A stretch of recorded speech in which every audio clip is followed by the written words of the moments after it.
Basically, most times the only thing in our head after boarding an aircraft is how fast the aircraft will depart and how you will get to your destination. The very limited time, or like I said, with least average delay, you're boarding an aircraft and you're like, okay, I need to be at this place at 8 o'clock. So when the cabin crew comes in after you're seated and they're trying to give you some information, emergency procedures, telling you the emergency windows, sometimes it bores you, and truthfully, sometimes most of us don't listen to those information. Some of us just get like, okay, there's a safety handbook procedure just in front of us at the back of the front seat. But the truth is, when the emergency occurs, sometimes you don't even have the energy to go through those books. So what are we supposed to do? We are supposed to listen attentively, get the procedure right. If you can't get exactly everything, get the basic information on what you need to do. And so when they tell you about how you use your oxygen mask when you drop from the top of the cabin, listen attentively and get the fact right. So for some of us that we still not understand or still not want to follow those procedures, this is why this episode is good for you. We'll be talking about loss of cabin air, which is still pressurization in the aircraft.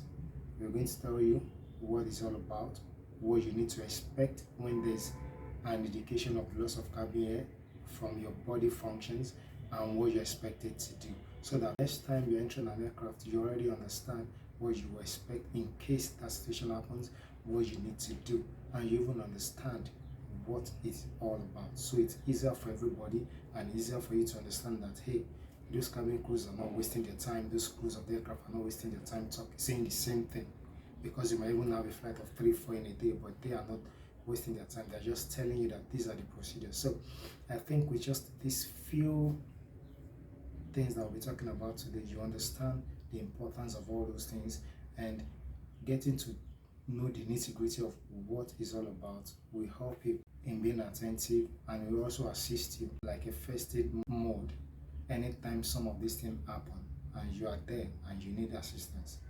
So my name is Golf Oscar, is Aviation and Other Jargons, and we're here today to do that as much as possible, break aviation down in my own view, in the way I think it is, in the way I think you guys might understand. And if you feel there's a sharp difference, hey, you can buzz us by dropping a comment below. You can subscribe, you can share this video, you can like the video, which is what we want.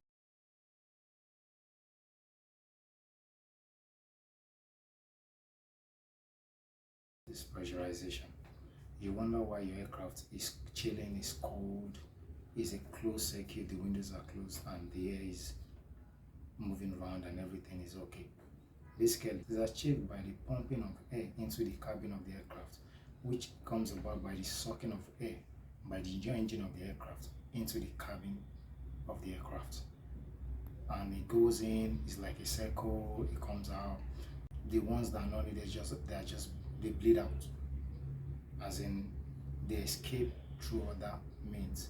But the ones that are needed, that are essential, that are in the cabin, continue to circle, and that's why it's a closed cabin. And some airlines or some aircraft that have latest technology have mechanism whereby those air are highly purified. Some go as far as bacterial purification, some can tell you viral purification, but basically it's basically through the air that's been sucked through the engine of the aircraft and is being redistributed into the cabin of the aircraft. And one thing you need to know is that pressurization is actually essential from 10,000 feet. The moment an aircraft is above 10,000 feet, is highly essential for the aircraft to be highly pressurized. Even though some airlines makes it possible that from 8,000 feet it is highly pressurized, but when you have passengers that have issues with some of their organs, heart, the liver and the rest, from 5,000 feet they start feeling the effect. There are so many sharp or great indications to know that the effect is getting a toll on you, and is a distinct indication that you're experiencing loss of cabin air. Number one, headache. You experience sudden headache, shortness of breath, fatigue, nausea, dim vision, anxiety. There's a little bit of confusion, you don't understand what you're doing, there's a form of restlessness, there's sluggish thinking, your reaction rate is very slow, impaired action, you don't even know you are second guessing what you're doing. And when it gets to the extreme, above flight level 250, you get seeing nose bleeding and burst eardrums. All these are a sharp indication or a perfect indication that you're experiencing loss of cabin air or pressurization while in the aircraft. And you don't need to panic. You don't need at all to panic. You just need to be on your seat and follow procedures, because the truth is, the loss of cabin air is everybody's now struggling for the available air inside the cabin. So we'll be telling you what you need to do when some of these things happen. So before I forget, all these effects of loss of cabin air or pressurization in the cabin of an aircraft or inside the aircraft is all termed under one factor or one terminological hypoxia, which means reduction, loss or total loss of oxygen. And it can also be blood oxygen, meaning because oxygen is what we need to do all the things, all the body functions. So when there is no oxygen in the bloodstream, which goes to all the organs, the way we function is hampered, and it won't be the exact way we want it to be.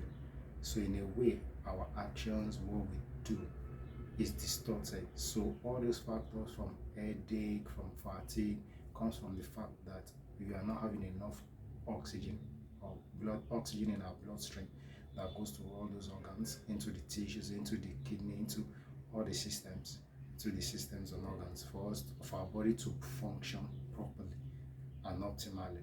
So when there is a loss, or when there's a reduction, or when there is inadequate oxygen, sometimes we feel those kind of anxiety, we feel that urge of restlessness, we feel those symptoms, and that is why they are all under this terminological hypoxia. So now we'll be talking about what do you really need to do when you have hypoxia, loss of pressurization, loss of cabin air.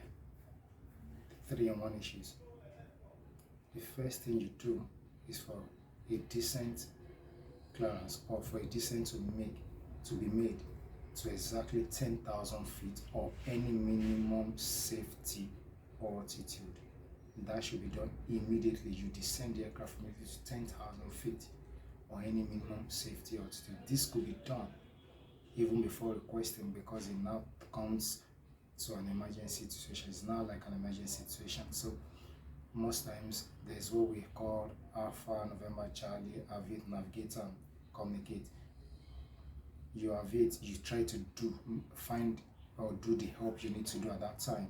You navigate, find your way to a safe period, then you now communicate, say, okay, I've been able to get some help. This is what we are trying to do to make it normal.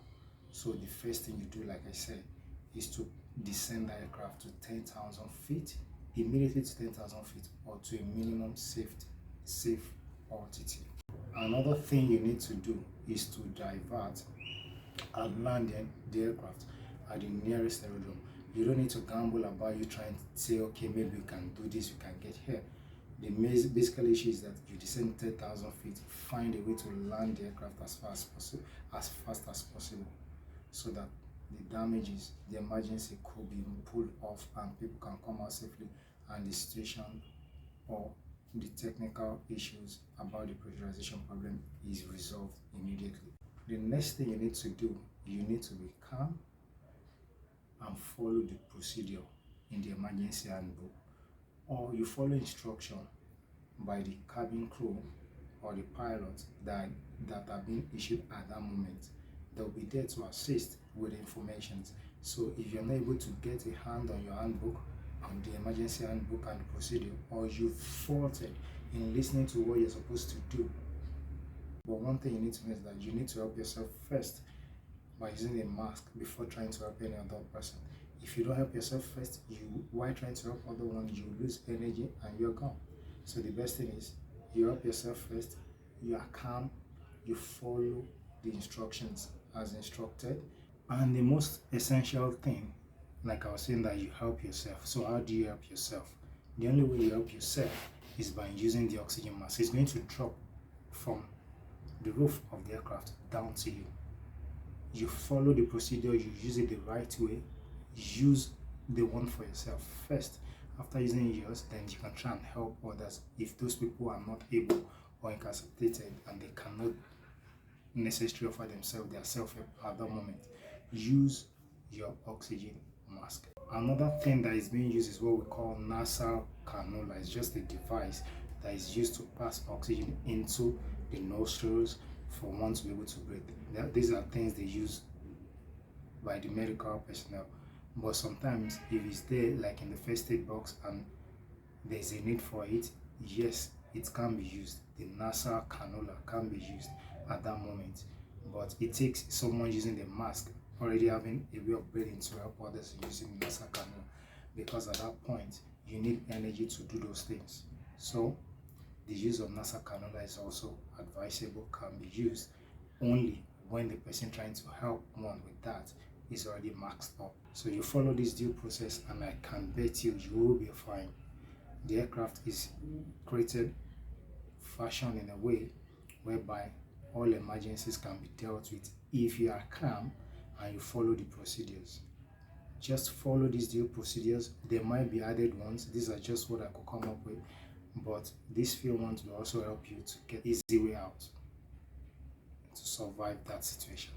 So thank you as we remain safe.